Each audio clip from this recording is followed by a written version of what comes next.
I want to dispel some of the myths around stress here, and it's always helpful to look at what stress and things aren't, so we know what it is, and really what we want to design as our new software for dealing with it. And I love this metaphor. I'm sure I've used it before, but when someone typically has a anger problem, and they're sent to anger management to reduce their anger, work on their anger problem. On the worst, on their best day, in an anger management focus, we're giving all the tools. Here's how we can reduce anger. Here's how we can best manage it, get it under control. On the very best day, what's your best outcome in that kind of approach? Anger management. What do you guys think? A little bit of anger. Yeah, less anger, right? So when we look at this as an away pattern of we want to get away from anger, we want less anger, we're going to give you, tools to use to minimize the anger that you're going to experience. On your very best day, you just get less anger. Just like in our Don't Spill the Milk tool, on your very best day, you just get less spilled milk. Now, obviously, on your worst day, you just get, more anger. But think of the difference that this makes when you turn this, for instance, to serenity management. We're going to give you tools. We're going to give you, some NLP tools. We're going to give you some strategies around creating more happiness, peace, and serenities. On your very best day in that kind of strategy and focus, what do you get?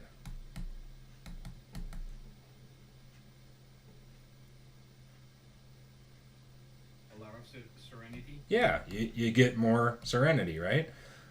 And here's where the real difference takes place. On your worst day, in this kind of pattern, you get what? A little bit of serenity. Yes, less serenity. So two very different approaches, very different ways to think about approaching this. And on your worst day in a serenity management focus, you get less serenity, versus your best day in anger management, you get less anger. So that's where the real difference lies. I mean, obviously, we'd love more serenity, but these are where these towards and away patterns make the world of difference. And so, again, it's helpful to think about this. If you're here, and I know I framed tonight's call and this kind of content chunk as stress management, but if you're approaching this as I just want less stress, know that just like in our example here, you're just in your best day, you're just going to get less stress, versus what's the opposite of stress? What are we really after? Is it peace of mind? Is it confidence? What are these great words and new focuses we can use instead of minimizing stress? So stress is not what happens to us, it is our response to what happens. And our response is something that we choose. Now, I would get rid of that can choose, because we're always choosing, even if it's an unconsciously, an unconscious choice. We're always choosing how we react and respond to situations. So again, in looking at what stress is not, it's not the event, it's not the data point, it's not the storm of life that creates it, it's the aftermath of the storm. It's how your software is choosing to act. It's the act after the act. And so you may be thinking, okay, this makes sense. Most people can agree with this sentence, but then again, where does these well, but I mean, Brian, I get it, but I mean, come on, look at the circumstances of my life, and I can't always choose how I react, can I? So think about this next quote. I will not stress myself out about things I can't control. Again, sounds pretty good, right? We can almost all agree. Yeah, I get that. I'm gonna try to do this, or you've tried before, but come on, I mean, look, that there's real stressors in life. I've got a mortgage to pay, I've got bills to pay, I've got whatever the things are that you stress about. These are real things. I get that. I'm not diminishing that. But again, you can look at a quote like this and think to yourself, yeah, I can do that, but not all the time, or I don't always control. And so yeah, ish, I kind of do that. I kind of agree with that. Or yeah, it would be nice, and there's that but, right? And some of you may be thinking, if this is beginning to this is challenging a lot of the things that you thought about your stress patterns, you might say, well, stress actually sharpens me. It heightens my sentence. It helps me avoid the pitfalls and the dangerous, things out there. And it's actually my friend. It serves me. And so on. You'll justify. You'll, feel better. You'll put a positive spin on this stressful place. But then again, we know that stress, especially distress, is not good for our health, is not an enjoyable experience. I mean, I haven't met a person yet that really enjoys being stressed out all the time. So you really have to think about these quotes, and more importantly, your quotes, what you say to yourself and others about stress. If you run a sentence like this that perpetuates this stressful pattern, you really got to think about making a different sentence, creating a different belief about what this stress is really doing for you. We looked at last time, in our don't spill the milk pattern, that it actually enhances the probability. And then, talking to your children, it's not like you would say, from those examples last time, we want to put a whole lot of stress and worry in our bodies. That's our recipe for success here. No, you wouldn't say that to a child. And so at a deeper level, really ponder this. I've seen variations of this. I think this is very eloquently put. If you can solve your problem, then what's the need of worrying? If there's a solution, why worry about it? And if you cannot solve it, then really what's the use? Your worry is not going to change the outcome. So it doesn't become a useful strategy at that point. And so I get this a lot. You might say, okay, you're trapping me in my words, and isn't this just semantics? And I get people push back a lot on my focus on language and words, but words have meanings. We put specific meanings on words. And so look at this definition pulled from right out of the dictionary. A state of mental and emotional strain, or tension resulting from adverse or very demanding circumstances. So right off the bat, emotional strain and tension, that's not a very positive way of looking at it. And then look at the thesaurus. Look at all of these synonyms for stress. Is there any good positive, half full words in here? Yeah, no. There's not. So even when you're just loosely using the term stress, oh, I'm just stressed out today, I've had a stressful week, and I got this project coming up, I'm pretty stressed, and even when you think it's not making a huge impact, it is. Again, it's these habitual sentences. It perpetuates the software. And do words mean what they mean, or do they mean what we say they mean? What do you think?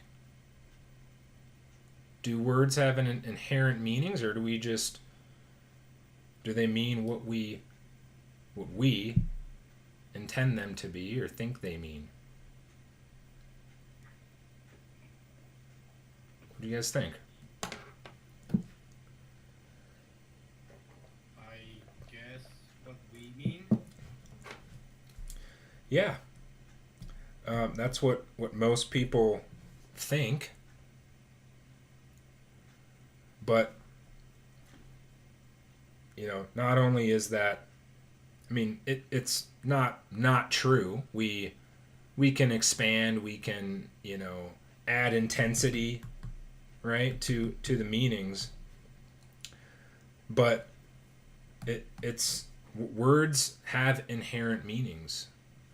Again, look at the thesaurus here. The specific synonyms that, in language that's been around for thousands of years, hundreds, there's a reason why we use certain words. So you really have to think, even when loosely using a term, if it's more half empty, typically, yeah, it's generally not going to serve you. And for most people, stress, when they use the term, means distress. This is why it's so important that we begin to reframe the meaning behind it. Now, there is a value of stress, as we talked about, alluded to last time. There is a half full of this when you make it use stress. And dating back to when we were, living as cave men and women, do you think that because there was a tiger waiting outside the cave that they were just hiding in their cave, constantly stressed out and worried about the tiger that could potentially be out there? Or were they just living their cave man and woman life, and then until they went outside and saw the tiger, that's when the adrenaline kicks in. And the value of the adrenaline and its evolutionary role was, hey, if you were the fastest one to run away and survive and not get eaten by the tiger, then your genes continue on. Your genes continue to help the gene pool survive. Now, if you weren't fast enough or not enough adrenaline kicks in, well, your genes don't continue on. It's eliminated from the gene pool. So stress certainly helps in our fight or flight response and ensuring survival. But how often was that necessary in those times? Think about it. Was it twice in the morning, twice at lunchtime, twice at night? Yeah, no, probably not. It was once in a while that adrenaline had to kick in so that you could ensure your survival, so that this fight or flight response happened. Now, what's important about that is, what are we recording as these fight or flight scenarios? Is it traffic? Is that what's creating stress today? Traffic, God, or these vexing people at work. We talked last time a little bit about micro versus macro stresses. What is being recorded that's creating a fight or flight response today? Is it a job interview? Is it a project deadline? Is it a mortgage payment? We were not designed to have and be in these perpetual states of stress. That's why we're seeing more, connections and, stress being linked to a lot of different health problems. Our adrenal glands weren't designed for it, our bodies weren't, and we can't handle it. So when our software records a lot of things and many things throughout the day as stressful fight or flight scenarios, it's what's creating the stress. It's not the data points. It's not the storms of life. So, we must make this about, in these moments, about potentiality and greatness and joy, because, why not? I mean, what do you really have to lose? And how much more enjoyable would life and your experience of it be when it's about greatness and joy versus, worrying about spilled milk, worrying about meteors that never come out of the ceiling. And so a lot of our client work centers on the phoenix screwing up the order. So if you have seen the formula, one of our top tools in the system, if you haven't, you want to catch that, go to the member site, watch it. Talks about Phoenix being a catalyst for a lot of people. When you get to your desk, you open up your computer, you email, oh my God, Phoenix screwed up the order, I can't believe this, versus this is awesome. I'm going to be the hero, the boss is going to love me, I can't wait to solve this problem. And so Phoenix being about excitement, being about moments of growth, it is in your DNA. And it just takes a change of focus, a change of thinking about it, and looking at stress as a positive and stress as growth versus stress as bad. Stress is, I don't like this. Stressful moments is I want less of it. So whether it's these great metaphors of a diamond is just a piece of charcoal that handled stress exceptionally well, or the hottest fire forges the strongest steel, the butterfly and cocoon example, that the butterfly has to go through an intense struggle to emerge from the chrysalis, that small opening. It needs that to fly. It needs it for it part of its final stage of its metamorphosis and its transformation. Otherwise, it can't wring all the moisture. It can't wring all the gooey substance from its wings, and it can't fly. So we have tons of great examples and metaphors and fun ways to think about this as to why you shouldn't just shouldn't be stressed out. But these are necessary. These are moments for my greatness. This is a transformational moment, and especially these in the 10 moments when life is being, testing you and being cruel, is the most important times where we run this new software to say, and to take it back to the Phoenix screwed up my order moment, this is amazing. This is my opportunity. This is, God testing me, the universe testing me, whatever your belief system is. This is my moment. This is my day. So big question for you to ponder. Why do you pay more attention to, the half empty, I don't like this sucks, versus the half full, the positive, stress being growth? So, some fun stuff to journal on, think about, answer for yourself. Great questions, always priming great answers for you. in your own self-discovery on how to transform your stress experience to one of greatness and growth.